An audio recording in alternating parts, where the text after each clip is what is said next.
একজন মানুষ ঘুম থেকে জেগে হঠাৎ বুঝতে পারে যে সে নিজেকে একটি খুব ছোট ক্ষুদ্র মানুষের রূপে পেয়েছে। সে সঙ্গে সঙ্গে পাশে পড়ে থাকা একটি খেলনা অ্যাস্ট্রোনট পুতুলের পোশাক পরে নেয় এবং মাত্র 2 ইঞ্চি লম্বা শরীর নিয়ে পরীক্ষাগার থেকে বেরিয়ে পড়ে। কিন্তু ঠিক তখনই তার মুখোমুখি হয় একটি বানরের, যে তাকে তাড়া করতে শুরু করে।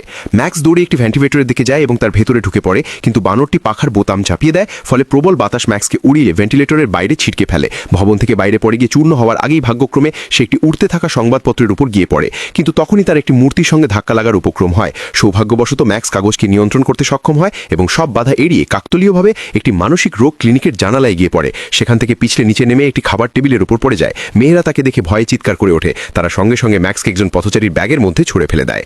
এরপর সেই মহিলা ট্যাক্সিতে উঠে চলে যায়। মহিলা যখন নিজের অ্যাপার্টমেন্টে ফিরে আসে তখন তার পেছনে কিছু অদ্ভুত মনে হলেও ঘুরে তাকিয়ে কিছুই দেখতে পায় না। মহিলাকে চলে যাওয়ার পর ম্যাক্স ভালো করে লক্ষ্য করে দেখে যে এটি আসলে একটি শিশুদের ঘর। এদিকে পরীক্ষাগারে তার সহকর্মীরা চিন্তিত ছিল। ম্যাক্স একজন বিজ্ঞানী যে মানবদেহকে ছোট করার উপর পরীক্ষা চালাচ্ছিল। তার বসের ধারণা ছিল যে ম্যাক্স অনুমতি ছাড়া পরীক্ষা চালিয়ে নিখোঁজ হয়ে গেছে। অন্যদিকে একটি শব্দে ম্যাক্সের ঘুম ভেঙে যায় এবং সে দেখে একটি ছেলে কম্পিউটারে গেম খেলছে। হঠাৎ ম্যাক্স ভুল করে হাঁচি দিলে ছেলেটি চমকে ওঠে। চলন্ত পেন্সিল দেখে ছেলেটি অবাক হয়ে যায়, কিন্তু যখন সে কম্পিউটারের ঢাকনা খুলে দেখে তখন সে পুরোপুরি হতভম্ব হয়ে পড়ে।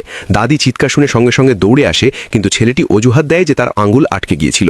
দাদি চলে যাওয়ার পর ছেলেটি একটি পানির বন্দুক তুলে নেয় এবং ছোট মানুষটির সঙ্গে মোকাবেলা করার প্রস্তুতি নেয়। সে ম্যাক্সের উপর পানির বন্দুক ছড়ে আর ম্যাক্স আত্মসমর্পণ করে।